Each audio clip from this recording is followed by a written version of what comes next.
ስሜ ዶክተር ተስፋዬ ተሊላ ይባላል። በትውልደ ኢትዮጵያ ግን በአሜሪካን ሀገር የውስጥ ደዌ ስፔሻሊስት፣ የልብ ስፔሻሊስት ብሎም ኢንተርቬንሽናል ካርዲዮሎጂ የሚባለው ይሄ ሳይቀዱ መጠገን በትንሽ ቀዳዳ ገብቶ የተዘጉ የልብ ቧንቧዎችን የመክፈት እና ይሄ ሃርት አታክ የሚባለው ወይ የልብ ጥቃት የሚባለውን ህመም በፍጥነት የማከም ሙያ ላይ ተሰማርቼ ነው የምሰራው።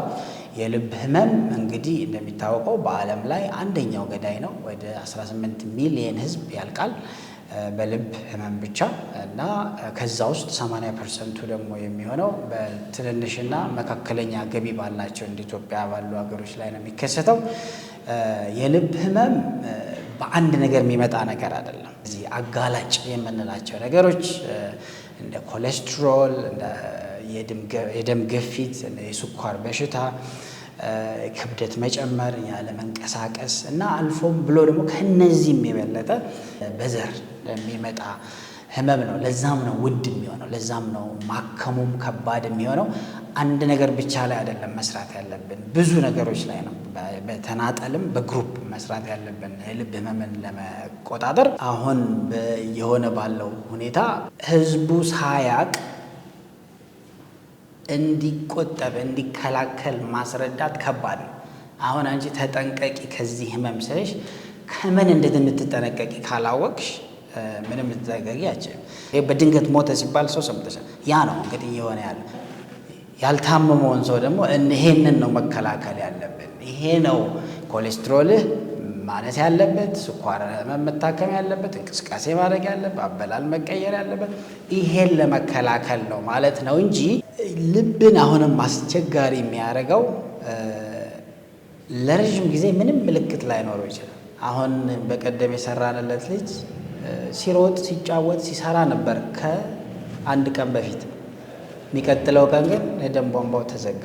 ስለዚህ አሁን እኔም ለኢትዮጵያ ሕዝብ የምንለው ጤነኛ ነኝ የሚባል አባባል አለ። እኔ ጤነኛ ነኝ ወይ እኔ ስፖርት እሰራለሁ ወይ እኔ የሰውነት ክብደት የለኝም የሚባል ነገር የለም። እነሱን ነገሮች መቆጣጠር በጣም አስፈላጊ ቢሆንም ሬጉላር የሆነ ደግሞ ቼክአፕ በጣም ያስፈልጋል። በተለይ እድሜያችን አሁን ከ40 በላይ በተለይ ሲሆን እዚህ ሀገር እንኳን ሜይ ቢ እሱ ቁጥር በደንብ ወርዶ ወደ 30 ወይ 25 መሆን ያለበት ይመስለኛል። ቢካዝ አብዛኛው የሰራ ነው ሰው ስኳር እንዳለውም አያውቅም፣ ሃይ ብለድ ፕሬሸር እንዳለው አያውቅም። ስለዚህ በሌላው ሀገር አሁን ሬጉላር ቼክአፕ በየአመቱ አንድ ጤነኛ ሰው ምንም ችግር የሌለበት ሰው እየሄደ ቼክ ይደረጋል። ደግሞ አሁን በቅርቡ መሰራት የጀመረ ካልሲየም ስኮር የሚባል ካት ስካን አለ። በጣም ርካሽ ነው፣ በጣም አጭር ጊዜ ነው የሚፈጀው። እሱ ስካን ቢነሳ በልብ የደም ቧንቧዎች ውስጥ እየተከማቸ ያለ ካልሲየም ካለ እሱን እርሊ ያሳያል ማለት ነው። እሱ ራሱ ሪስክ ማርከር ነው። አንድ ሰው ስኳሩ በጣም የተበላሸ ከሆነ ስኳር መቀነስ ማከም፣ ይሄን ዳያቤቲስ ማኔጅመንት አለ። ደም ግፊት ከሆነ ደም ግፊት አሁን መቆጣጠር በጣም ቀላል። ክብደት ከሆነ ኤክሰርሳይዝ እያደረጉ እንትን ማለት። በተለይ ምንም ሪስክ ፋክተር ሳይኖራቸው ደግሞ ሃርት አታክ ዲቨሎፕ የሚያደርጉ ሰዎች አሉ።